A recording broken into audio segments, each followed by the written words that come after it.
Yo, what's going on YouTube? I hope you have an amazing day. And today we're going to be talking about a very weird situation with the company Youtooz. Now, if you don't know what Youtooz is, it's essentially this figurine and plushie company that makes merchandise for big YouTubers. Basically, any YouTuber with a large following probably has one of these. J Schlatt, Dream, George Not Found, Sapnap, Fundy, Ranboo, they all have their own Youtooz. Recently, however, the company's been in some very hot water because of some things that have been brought up in the past and recently about them just basically not being that great of a company. What pretty much brought everyone's attention onto Youtooz and the company themselves was this tweet by Jam on Twitter, who shows that their mock-up design for the Ranboo plushie looks extraordinarily similar to the actual Ranboo plushie that was created by Youtooz. The Twitter user jokingly asked Youtooz where their paycheck is, but actually if you legitimately look at the official Ranboo Youtooz and this mock-up design, they're extraordinarily similar. Now, of course, they're going off the base model of the Youtooz plushie design, which is that, sitting position, but if you look at the details, there's just an extraordinary amount of things that are extremely similar from the mock-up to the actual plushie. Eventually, this situation got so bad that a Youtooz representative had to step in and make a statement. Essentially, what the representative said was that they were gonna compensate the Twitter user $500 for a commission, even though he says that the image itself was never directly referenced.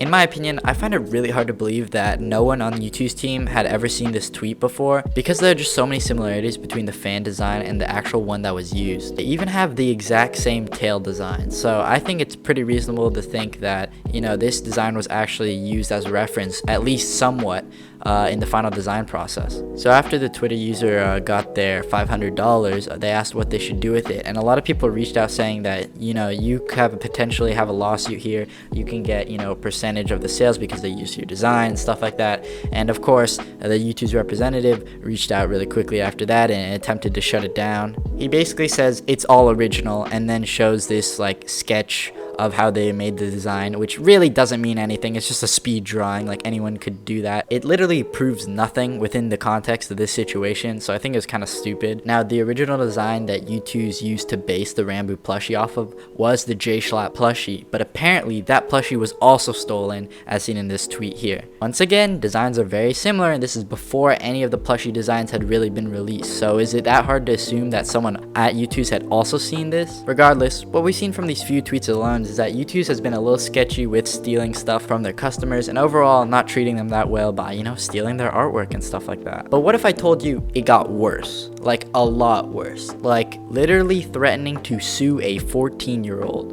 Wow. Wow. So brave. The story behind this is actually pretty crazy. Essentially, Youtooz was creating a new product line called Youtooz, and they forgot to get the domain name for the website, uwooz.com, and some random 14-year-old took the domain name. Now, on the surface, just a domain name doesn't seem like that valuable of a thing, and Youtooz can just get a different domain. But if you think about it from the company's perspective, they're gonna spend a bunch of money on marketing and advertising their new brand and line of plushies. But because they don't have the same website as the actual product line, their marketing scheme kind of falls apart, right? So this is a very important thing as a brand to have good domain names, right? We wouldn't be using YouTube if we had to type in HJJKLOMPQRSRVXD every time we wanted to log on the site, right? So domains are pretty important, which is why the Youtooz employee attempted to buy the domain off the 14-year-old. Now, the kid said no, and of course he's able to, it's his right, he owns that thing. He doesn't owe Youtooz anything, but Youtooz, in a fit of rage, banned the 14-year-old from their subreddit and refunded all his purchases, which I think is a really low blow. But what's worse is that they somehow got in contact with the kid's parents and emailed them to attempt to negotiate to sell the domain. Like, the kid already told you he didn't want to sell the domain. Why do you have to go to his parents, okay? How far is Youtooz willing to go to get this domain name? They're just ruthless. They literally tattletaled to his parents. That's some next level corporate moves right there. Imagine being this kid's parents and you're just sitting at your 9 to 5, sitting at your office desk when suddenly you get an email from one of the biggest plushie and toy companies out right now complaining that your son took a domain name from them. Like, what on earth is the world that we live in that this situation can exist? Anyways, I used to like Youtooz as they would make really cool merch for a bunch of YouTubers, but now I feel like they're more of a money-hungry big company. Anyways, I hope you guys enjoyed this video. It was really fun to record, and I hope you guys have an amazing day. Oh, also subscribe. Peace!